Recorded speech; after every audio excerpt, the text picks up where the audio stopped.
যেমন ধরুন তাজমহলের কাগজ নেই, লালকেল্লার কাগজ কোথায় পাবে, কুতুব মিনারের কাগজ কোথায় পাবে, কিন্তু লোকে জানে যুগ যুগ ধরে এটা মুসলিমদের প্রপার্টি। মুসলমানরা যে খালাতো, মাস্ততো, পিস্ততো, জেঠতো, খুঁড়তো ভাই বোনের মধ্যে যে বিয়ে হতো, সেই বিয়েটা আইনিভাবে নিষিদ্ধ হলো। ওয়াকফ সম্পত্তির একটা অংশ হচ্ছে মুসলমানদের ধর্মাচরণের জন্য, আর একটা হচ্ছে জনসাধারণের জন্য, সেটা হিন্দু, মুসলমান, বৌদ্ধ, খ্রিস্টান, জৈন, পার্সি হতে পারে। এই যে ভারতবর্ষের 42,000 মসজিদ ওরা কিছুদিনের মধ্যে দখল নেবে। আপনারা জানেন যে ওয়াকফ বিল নিয়ে কেন্দ্র সরকার একটা নতুন ওয়াকফ সংশোধনী বিল আনতে চলেছিল। সেটা দেখলাম আমরা যে কেন্দ্র সরকার এই বিলটা আনার পক্ষে কিছুটা কাজ আগে বাড়িয়ে নিয়েছেন। আপনি কতদূর জেনেছেন সেটা যদি আমার দেখুন, ওয়াকফ সম্পত্তি নিয়ে বলতে গেলে যেটা বলতে হয়, আমি যদি একটু ইতিহাস বলি তাহলে আমাদের ক্ষেত্রে বোঝার সুবিধা হবে, তা নাহলে সাধারণ মানুষ বুঝতেই পারবে না হোয়াট ইজ ওয়াকফ সম্পত্তি, ওয়াকফ বিল। আমাদের এই ভারতবর্ষটা বেসিক্যালি ছিল বৌদ্ধদের। সেই বৌদ্ধদের ধ্বংস করে তাদের বৌদ্ধ বিহার, যেমন আমাদের পুরীর মন্দিরটা আসলে বৌদ্ধ বিহার ছিল, এগুলো ধ্বংস করে তারপরে ব্রাহ্মণ্যবাদীরা দখল নিয়েছিল। ঠিক একইভাবে আমাদের এই যে মুসলিম ধর্মাবলম্বী মানুষ, তাদের যে বিভিন্ন রিচুয়ালসগুলো আছে, তাদের যে ধর্মীয় বিধানগুলো আছে, তাদের যে শরীয়তি আইন আছে, এবং এই সমস্তগুলোকে ধ্বংস করা এবং মসজিদগুলো দখল নেওয়া। আপনারা জানেন গত 2-3 দিন আগেকার একটা খবর ছিল, সেই খবরে বলছে যে এই বছর যে প্রয়াগে যে মেলা ওখানে হচ্ছে, সেখানে তীর্থস্থানে যেখানে, সেটায় বিজেপি ঘোষণা করেছে ওখান থেকে 42,000 মসজিদ দখল নেবে ওরা। ভারতবর্ষের 42,000 মসজিদ ওরা কিছুদিনের মধ্যে দখল নেবে। তাহলে একই বিজেপি সরকার, মানে কেন্দ্রীয় সরকার, সেটা ঘোষণা হয়ে গেছে।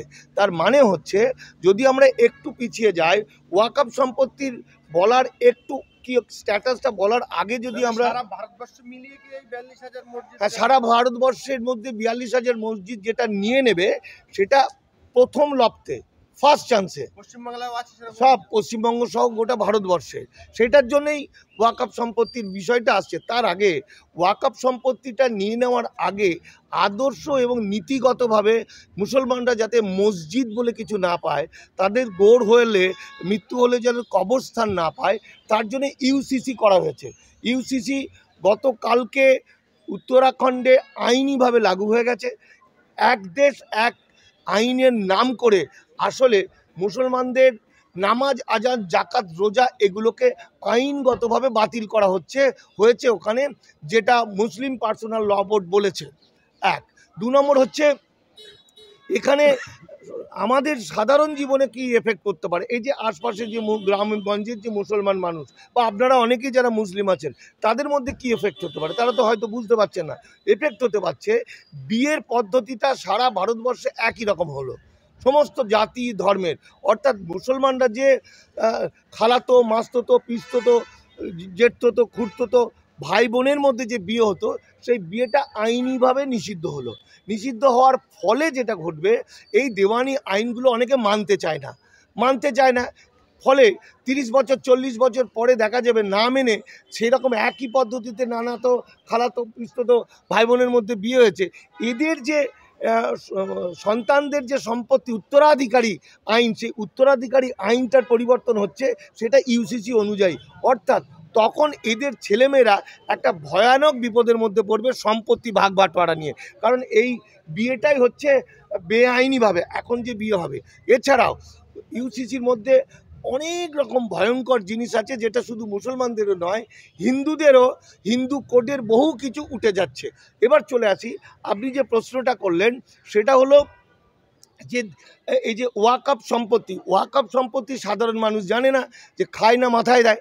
সেটা হচ্ছে ব্যাটল অফ খাইবার, সেটা দীর্ঘদিন আগে, তখন বিশ্বনবী বেঁচে ছিলেন। ব্যাটল অফ খাইবারের যে যুদ্ধ হয়েছিল, সেই সময় যুদ্ধের সময় কি হতো, পরাজিত রাজার সমস্ত সম্পত্তিগুলো বিজিত যারা জিততো তারা জয় করে নিত। তখন ওই যে প্রথম ব্যাটল অফ খাইবারের যে দ্বিতীয় খলিফা ওমর, তিনি দেখেছেন এত সম্পত্তি আমরা কি করব। তখন বিশ্বনবীকে জিজ্ঞাসা করেছিলেন যে এই সম্পত্তিগুলো আমরা কি করব। তখন বিশ্বনবী বলেছিলেন, এটার কেউ মালিক হবে না, এটার মালিক হবে জনসাধারণ, এটার মালিক হবে খোদা। ফলে এই যে ওয়াকফ সম্পত্তির মালিক কিন্তু শুধু মুসলমানরা নয়, ওয়াকফ সম্পত্তির একটা অংশ হচ্ছে মুসলমানদের ধর্মাচরণের জন্য, আর একটা হচ্ছে জনসাধারণের জন্য, সেটা হিন্দু, মুসলমান, বৌদ্ধ, খ্রিস্টান, জৈন, পার্সি হতে পারে। এই যে আমি হাইকোর্টে দাঁড়িয়ে আছি, এই জায়গাটা হচ্ছে ওয়াকফ সম্পত্তির মধ্যে। প্রচুর রাস্তা, প্রচুর প্রচুর হসপিটাল, প্রচুর ভালো ভালো সামাজিক যে কাজকর্ম সমস্তটাই বেশি রে। যেমন কলকাতার ধর্মতলার মোড় থেকে আরম্ভ করে এই যত গড়ের মাঠ থেকে আরম্ভ করে সব বেশিটাই হচ্ছে ওয়াকফ সম্পত্তি। ওয়াকফ সম্পত্তি ভারতবর্ষের রেলের সম্পত্তি, আর একটা কোন দপ্তরের এটা ভুলে গেলাম, পিডাব্লিউডি সম্ভবত, তারপরে থার্ড হচ্ছে ওয়াকফ সম্পত্তি। ওয়াকফ সম্পত্তি এত সম্পত্তি আছে, তার যে যদি ঠিকমতো চালনা করা হয়, যত হাজার কোটি টাকা পাবে, তাতে মুসলমান সমাজকে একটা চাকরি না দিলেও সেই ওয়াকফ সম্পত্তি থেকেই মুসলমান সমাজ বেঁচে যেতে পারে, ভালোভাবে তারা খেয়ে পড়ে বাঁচতে পারে, চাকরি বাকরি করতে পারে। কিন্তু এখন যেটা ঘটনা সেটা হচ্ছে ওয়াকফের মধ্যে এমন কিছু আইনি প্যাঁচ রেখেছে, যেটা বলছে 6 মাসের মধ্যে ওয়াকফ সম্পত্তি রেজিস্টার না করলে সেটা সরকারের হয়ে যাবে। মুসলিমদের যেমন শরীয়তি, যেমন ধরুন কোরআন শরীফ তো লিখিত, কোরআন লিখিত, আবার হাদিস মৌখিক, সেরকমভাবে আইনগুলোও কিছুটা লিখিত থাকে, কিছুটা মৌখিক থাকে। যেমন ধরুন তাজমহলের কাগজ নেই, লালকেল্লার কাগজ কোথায় পাবে, কুতুব মিনারের কাগজ কোথায় পাবে, কিন্তু লোকে জানে যুগ যুগ ধরে এটা মুসলিমদের প্রপার্টি, তাই তো? তাহলে এটা 6 মাস পর রেজিস্ট্রি করতে পারবে না। 1 2 নম্বর হচ্ছে কলকাতা শহর দিয়ে যদি উদাহরণ দিই, কলকাতা শহরে ধর্মতলার আশপাশ থেকে, এই গড়ের মাঠ থেকে সমস্ত জমিগুলো, এই জমিগুলো এইটা যদি 6 মাসের মধ্যে রেজিস্ট্রি করতে হয়, এটার ভ্যালুয়েশন হবে কয়েক হাজার কোটি টাকা, সেই টাকা দিতে পারবে না। তাহলে দেখুন ইউনিফর্ম সিভিল কোডের মধ্যে দিয়ে কী করলো, নামাজ, আজান, জাকাত, রোজা উচ্ছেদ করার আইন বিধান হলো, যেটা উত্তরাখণ্ডে। ঠিক সেরকমভাবে এই ইউসিসির এই ওয়াকফ সম্পত্তি, মানে গ্রামের মসজিদটা ওয়াকফ সম্পত্তি, মাদ্রাসাটা ওয়াকফ সম্পত্তি, কবরস্থানটা ওয়াকফ সম্পত্তি।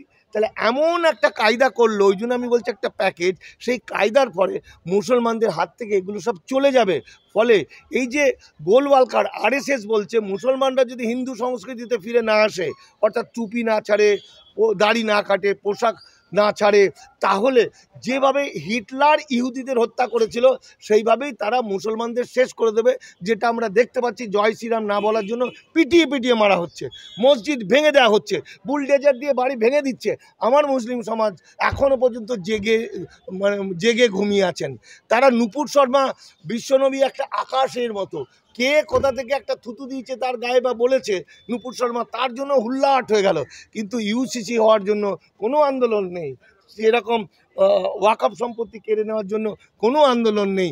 আসলে এই একটা ভয়াবহ সময়ের মধ্যে আমরা বাস করছি, যখন আমরা সবাই যেন আমরা মরে বেঁচে আছি, আমরা জানি না কোথায় কি হচ্ছে।